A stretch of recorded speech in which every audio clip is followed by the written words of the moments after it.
আজকের ভিডিওটা কিন্তু খুবই ইন্টারেস্টিং। আর আজকের ভিডিও কেন ইন্টারেস্টিং জানতে চাইলে কিন্তু পুরো ভিডিওটা দেখতে হবে।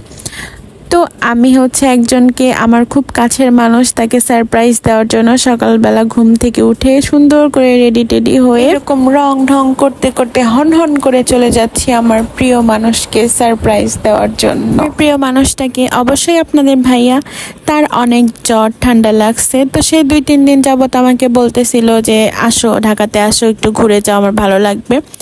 তো আমি বলছিলাম যে না, যাবো না, আমার সামনে পরীক্ষা, হ্যান ত্যান আরও টুকিটাকি কাজ আছে, যার কারণে যাইতে চাই নাই। পরে সে হচ্ছে আমার সাথে একটু রাগ করে, তো আমিও ইচ্ছা করে তার সাথে রাগ করি, ঝগড়া করি, তাকে সারপ্রাইজ দিব সে যেন না বুঝে, এর কারণে। পরে আমি ইচ্ছা করে ঝগড়া টগড়া করে সকালবেলা আমি যে বাসে উঠে পড়ছি।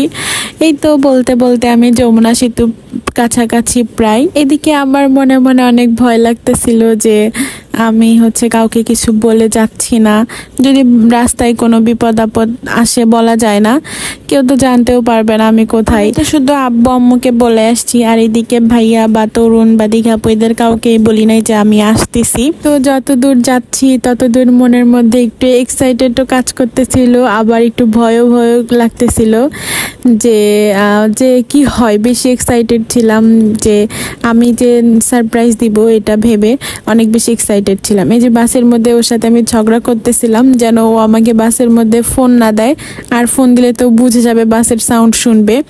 এজন্য আমি ওর সাথে ঝগড়া টগড়া করে বললাম যে রাখো, আমার অনেক কাজ আছে। ভাবতাম যে যমুনা সেতু পার হইলে যে কয়েকটা বড় বড় বিল্ডিং গুলা দেখা যাইতো, তো ভাবতাম যে যমুনা সেতু পার হইলেই মনে হয় ঢাকা ঢাকা।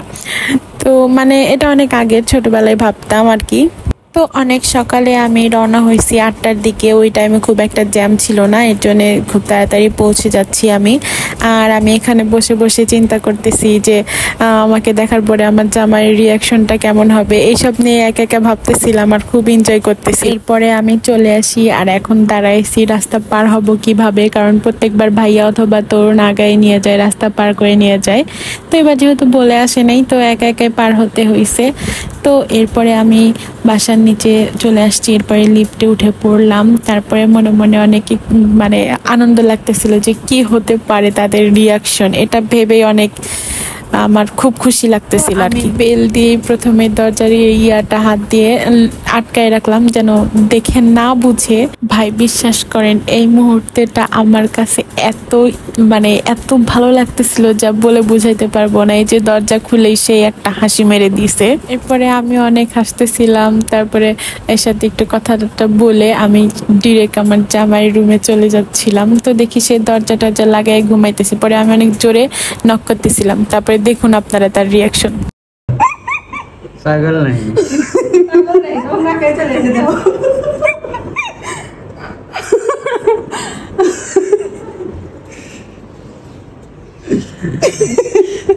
সে পুরাই ব্যাককেল হয়ে গেছে আর কি।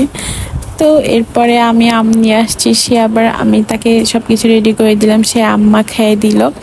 তো আমার ভিডিওটা কেমন হয়েছে অবশ্যই জানাবেন। আর আজকের ভিডিও এখানেই, দেখা হচ্ছে নতুন কোনো ভিডিওতে। আসসালামু আলাইকুম, ভালো থাকবেন সবাই, আল্লাহ হাফেজ।